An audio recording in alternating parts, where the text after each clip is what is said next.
I have a question. Could you please do one video on what to do when using the tools has increased your imbalance?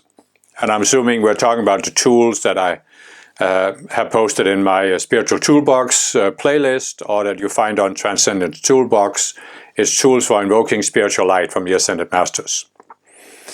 And let me first say that I have been using these tools since, 1983, 82, something like that. And I've actually met very few people who had a negative reaction to invoking spiritual light. But it does, of course, happen. And so my immediate answer would be scale back a little bit. However much you're doing, do a little bit less. Do it so that you're still doing something, but it's not making you so unbalanced that you have difficulty dealing with it. And the other reaction I would have is a question of how you're using the tools. Just as an example, I knew somebody once who got very concerned about invoking spiritual protection. And so she used this Archangel Michael decrees to invoke this very blue flame protection. And she got unbalanced after a while. And the reason was that she didn't balance this very blue ray energy with the violet flame. So that's another possibility that can cause an imbalance or a disturbance, that you don't balance it. But the other thing I would say is that you can expect that there will be a transition period when you start using these tools. It's kind of like when you do a cleansing of the physical body. Let's say you do a juice fast or something like that. What often happens is that this releases toxins from the body, and it can make you feel not very good for some days. So there can be a similar thing, you are invoking the spiritual light, and it's going to stir up things in your subconscious. It's going to stir up the energies there, and those energies, as they are coming out of your system, they might color your conscious state of mind. So if you have a tendency to be unbalanced, then it can become worse for a time. And that's why I would say, first of all, scale it back so it's at a manageable level. But I don't think you need to stop it as long as you can deal with it. If it becomes so much that you get really disturbed by it, then stop using the tools. I'm in no way here putting any kind of pressure on you that you should use these tools, or terrible things are going to happen if you don't use these tools. It's a completely voluntary thing. So you have to see if it works for you. But you can't really see if something works for you unless you give it a try over a period of time.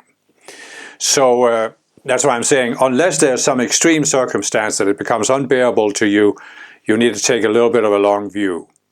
As I've explained before, it took me a couple of months, 2 or 3 months, before I really started having results from doing this when I started it. And I think most people, I would say 3 months, give it 3 months, make a regular effort to do it every day and see what the results are then. I think many people will find that there may be a little bit of a disturbance, and then it gets better after a while. Now, there's another concern that can come in, and that is that, I've talked in a lot of my videos about there's the outer path and there's the inner path. And the outer path is where we think that by being a member of an outer religion, by doing certain practices, by believing certain things, we'll be saved. I mean, the extreme example is fundamentalist Christians. You declare Jesus to be your Lord and Savior, you're guaranteed to be saved. But there are many New Age people that are also spiritual people who also have similar beliefs. So when you start the inner path, which means you're first of all willing to look at your psychology, and you are willing to use these tools to invoke light from the Ascended Masters, this is going to be a threat to your ego. Your ego is not going to like it. And I've talked about how the ego is made up of all of these subconscious selves. So they will try to make you doubt what you're doing, make you feel that you shouldn't be doing it. Oh, it's too dangerous. And it is too dangerous for them. You know, because the light is going to stir up whatever is there that's unresolved, and it might be easier for you to see it, and that would be a threat to them. So they don't want you to wake up. They don't want you. In other words, you could say, as I've said before, whenever you take a certain step on the spiritual path, the ego wants it to be the last step you take. So the ego doesn't want you to do something drastically different that could really change your path. And as I've explained before, using these tools is beyond a doubt one of the most dramatic differences for my spiritual path. Invoking light from the Ascended Masters. The other is, of course, studying the teachings of the Ascended Masters and making personal contact with the Ascended Masters. But using these tools really has sort of been the engine that has driven my progress now for several decades. And I remember back when I started, I felt there was an opposition to this from my own subconscious mind, my own ego, these subconscious selves. But there's also certain external forces that, as I've talked about in several videos, there's these matrices or entities in the collective consciousness. There are certain fallen beings that want to stop our growth and that see our growth as a threat. And they're also going to try and project things onto you to make you stop what you're doing, to make you not take that dramatic step. It's almost like you could say that when you start something new, whether it's invoking spiritual light or some other new thing you do on a spiritual path, it's like there's a certain initial phase where you are still sort of, you could be discouraged. You know, it would be possible for these forces to make you stop, to not go further in that direction. And they're going to throw the kitchen sink at you to get you to stop. But then when you get beyond a certain hump, then they can't really stop you. And so this is what you want to keep in mind, you know, that there are certain forces, both interior forces and exterior forces, that want to stop you from taking a decisive step on your spiritual path. And so you need to kind of keep that in mind and be aware of this. And,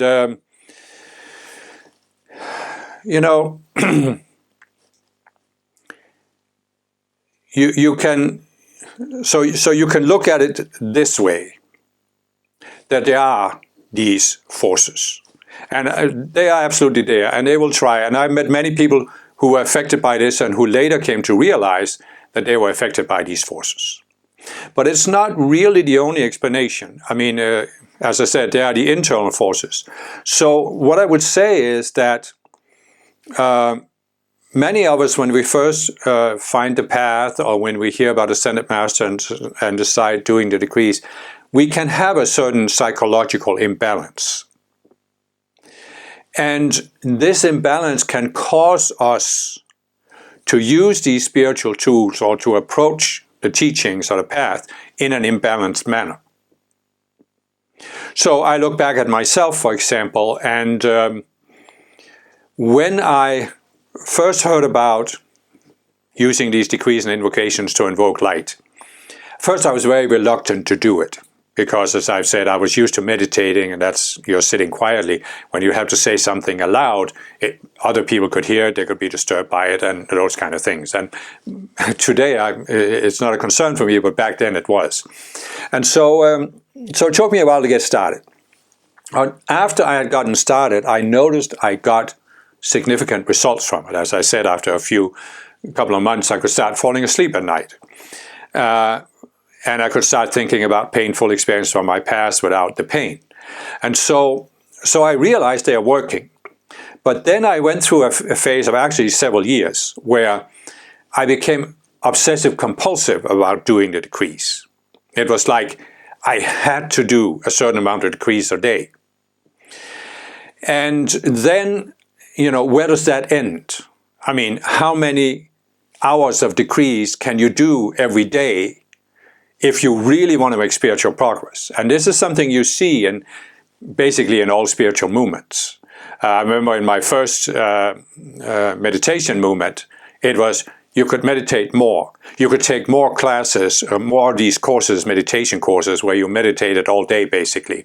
Then there was a 4-month teacher training course. There was a 6-month governor training course, and you could take more than one governor training course, and all of this stuff. And then came something called the city techniques, and I could spend hours a day meditating. And there were people who just wanted to do this. And what happens to most of these people is that after a while, it became too much for them. And I also saw people in my second spiritual movement who did the same with decrees. You know, they were decreeing for hours a day, and as I said, I did it myself for a period of time. And it can also come to a point where it just becomes unbalanced, you know. And you could say, is it really the tool that makes you unbalanced, or is it your use of the tool? And why are you using the tools in such an obsessive compulsive way? Well, in my case, because I had an imbalance in my psychology. And, you know, part of this, at the time, I wouldn't have seen it as an imbalance. Because here's how I reacted. I grew up, I felt like I needed to find something. I didn't know what I was supposed to find. When I was 18 years old, I find the spiritual path. And you could say, well, you're still pretty young. But I felt, but 18 years where I didn't know the spiritual path. I have really got to make an effort now to make progress. So I started giving all of these decrees, and as a way of compensating for this, you know, I need to make it now, you know, 5 minutes ago. And I've seen many other people do the same thing, whether it's invoking light or using other spiritual tools. You know, it can become rote, it can become mechanical, can become a kind of like a numbers game. Like in my second spiritual movement, they were big on giving certain decrees a certain amount of times. Like I have this. On the spiritual toolbox, I have this decree to the Elohim Astrea. They had another decree to Astrea, but you were supposed to give it 40 times. And Archangel Michael, you were supposed to give that 40 times in the morning for protection. And then you were supposed to give so many violet flame decrees and this and that. And it could really become too much, you know, where, again, it's like you go into this and it's the outer path because you think that this in itself is going to give you the spiritual progress that you feel you haven't had, and you therefore need to overcompensate in order to get back on track. And don't get me wrong here, I'm not saying that I shouldn't have given a lot of decrees, because I look back at it and I say, I needed to give, and I needed to have years where I focused on giving many decrees in order to get over a certain hump on the spiritual path. But I just didn't need to be as obsessive compulsive about it as I was. I can very clearly see that now. You couldn't have told me this back then, because I was still in this mindset. No, I am one of the eager students. I am one of the really hardcore students that want to make maximum progress, so I have to do all of this. But really, what is it that causes you to make maximum progress? It's, as I've said now so many times, the resolution of psychology. And it starts with being willing to look at your psychology. And if you think that you have to just sit there and give all these decrees, you're not looking at your psychology while you're doing that, right? And so there's a balance to be found there in a sense.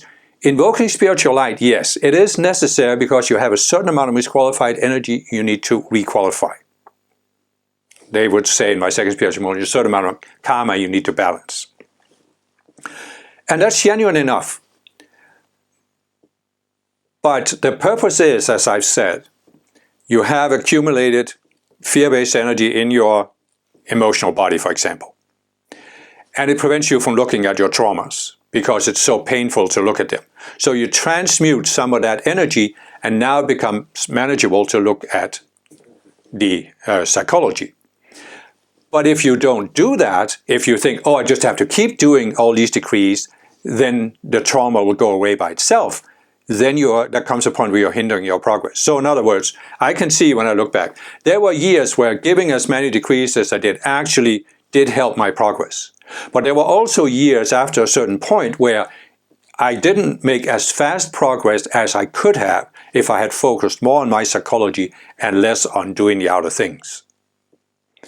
So what am I trying to say here? I'm trying to say that if you feel there is an imbalance that becomes worse after you start invoking light, you need to look at the imbalance and say, okay, but maybe I had an imbalance in my psychology before I started doing this, and what can I do to overcome it? How can I look at these subconscious selves I have? And if you can't, if you can't use the teachings to see it, then use some kind of therapy perhaps. Go to a therapist, try to get some insight into what is going on in your psychology. And I would say especially, if you have severe problems, severe mental problems, don't fall into this trap of thinking that the decrees are supposed to solve it, and if it doesn't solve it, you need to push harder. Then stop, seek professional help, and work with that for a while, and then see where you're at after that. Another final thought on this is that these decrees and invocations, they are given by ascended masters. And there are a variety of ascended masters. But the ascended masters can be grouped according to what's called the spiritual rays. I haven't talked much about this so far, but I will do a video on it at some point. So there are 7 of these main spiritual rays. They are specific forms of energy. So Archangel Michael is on the first ray, which is the ray of protection, willpower, determination.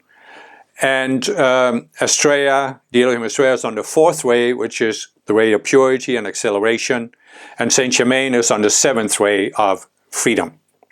But there are other rays. So the 2nd ray is normally called the ray of wisdom. The 3rd ray is the ray of love. The 5th ray is the ray of vision and healing. And the 6th ray is peace and service. So it's possible that you might have a stronger affiliation with one of these rays than others. Most people have one ray they are more closely associated with than others. There also can be periods where you're working more closely with a certain ray. So what I've done so far is just to give the basics with these decrees to Archangel Michael, Estrella, and Saint Germain, because it's a good basis. But if you feel some kind of imbalance, or if you feel that this doesn't quite appeal to you, then go on the Transcendence Toolbox website, and you can find a long list of decrees that are grouped by these rays. You can also find a description of the spiritual rays and the masters that are on these rays.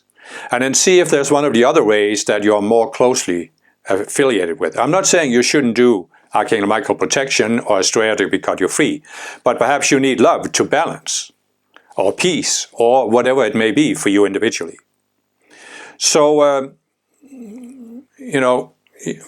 we all have to start somewhere. And now I have started by putting out these decrees and invocations so that people have at least something to start with, so you can see whether this is something that appeals to you. But don't stop there. I mean, if you feel this is something that's important to you, go to the Transcendence Toolbox website and see more about this and what might appeal to you. Use your intuition to find something that appeals to you, and then experiment and see how you feel about it.